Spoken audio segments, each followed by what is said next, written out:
Once upon a time, there lived a lady called Selena. She was sharp, ambitious, and the kind of woman who walked into a room and immediately commanded attention, not with loudness, but with presence. Her apartment overlooked the city skyline, her office windows gleaming with the reflection of skyscrapers she had conquered in her career. By day, she solved crises, closed deals, and inspired admiration. By night, she sat alone, sipping wine, staring at lights that didn't care if she was lonely. Selena had everything she thought she wanted, yet she had never truly allowed herself to want anyone. Not because she didn't feel love, meant surrendering control, and surrender was something she had been trained to avoid. Her past had taught her that relying on anyone was weakness.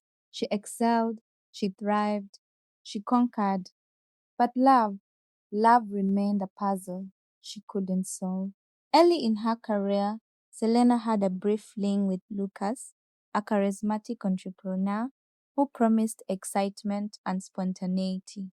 They laughed in luxury lounges, exchanged secret messages between meetings, and spent weekends in cities neither of them had ever visited before. For a time, Selena felt a flicker of something dangerous: trust. But Lucas was reckless, unreliable. He disappeared for days, came back with apologies she couldn't swallow, and offered passion but not constancy. Eventually, she walked away, not because she didn't care, but because the thrill of instability couldn't outweigh her desire for respect, for being seen, for being protected. Then there was Milo, calm, introspective, a thinker. He admired her intellect, encouraged her ambition, and waited patiently as she set boundaries she didn't even realize she had.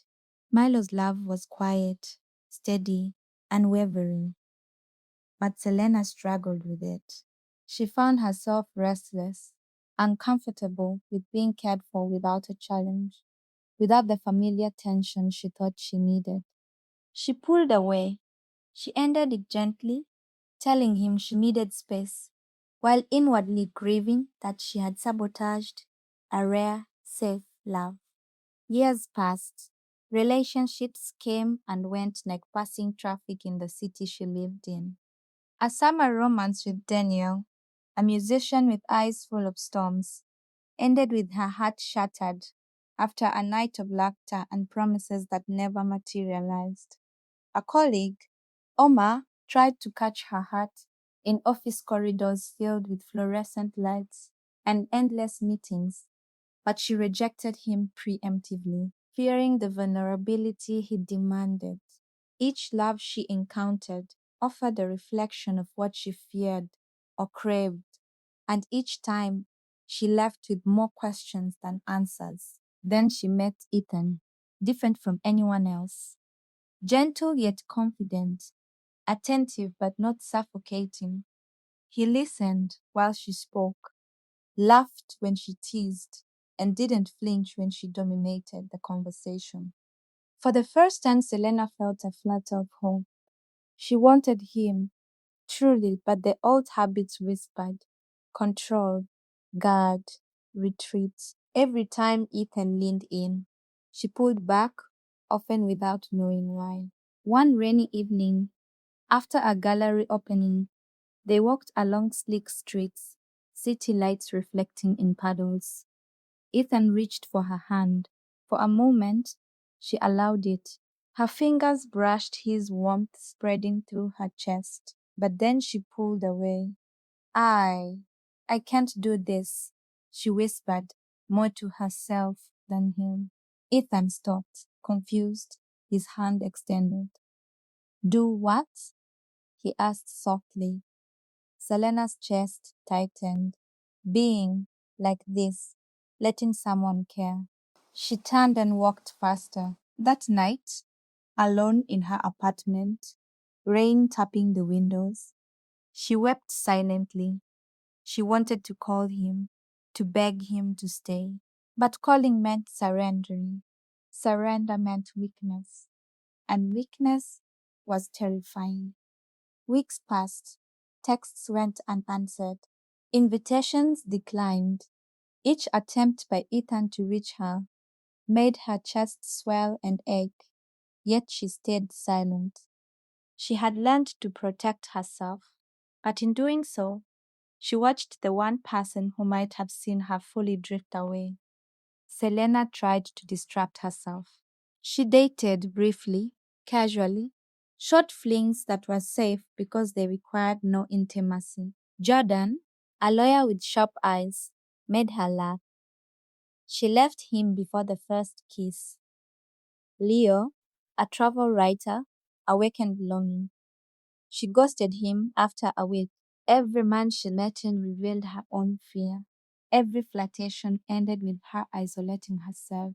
She could fight, win, succeed, but she could not be won. One night, walking alone in the city after a dinner that felt like another meaningless transaction, Selena paused in front of a cafe.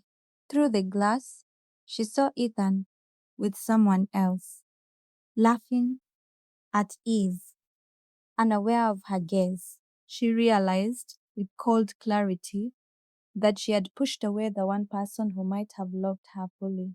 Not because he wasn't worthy, but because she wasn't ready to receive love. She returned to her apartment, pouring herself a glass of wine, but it tasted like ash. Her apartment, once a sanctuary of achievements, now felt like a cage. She sat on the edge of her sofa, staring at her reflection in the glass of the city skyline, recalling every failed love.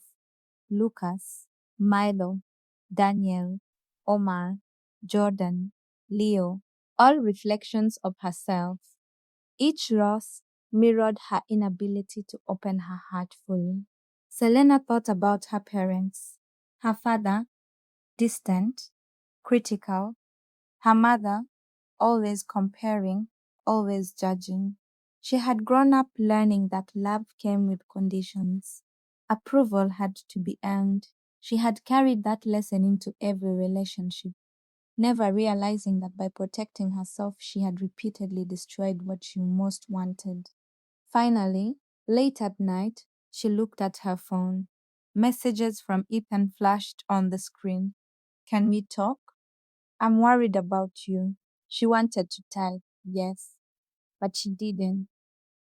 Instead, she placed the phone down and sat in silence, tears slipping unnoticed. Selena understood, for the first time, that the one thing she had never mastered was receiving love. She had been brave enough to fight, ambitious enough to conquer, but too guarded to surrender. That night, she didn't call Ethan. She didn't run. She simply breathed, letting the realization settle in her chest like a slow fire. Because for Selena, and for women like her, love was never a prize.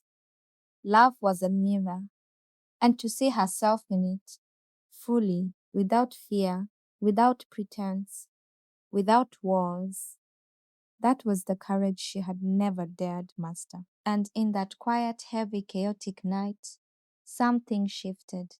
Not a reunion, not a reconciliation, not closure, but awareness. Awareness that love could exist for her, not as a reward, not as a test, but as something she could finally receive when she learned to let it in.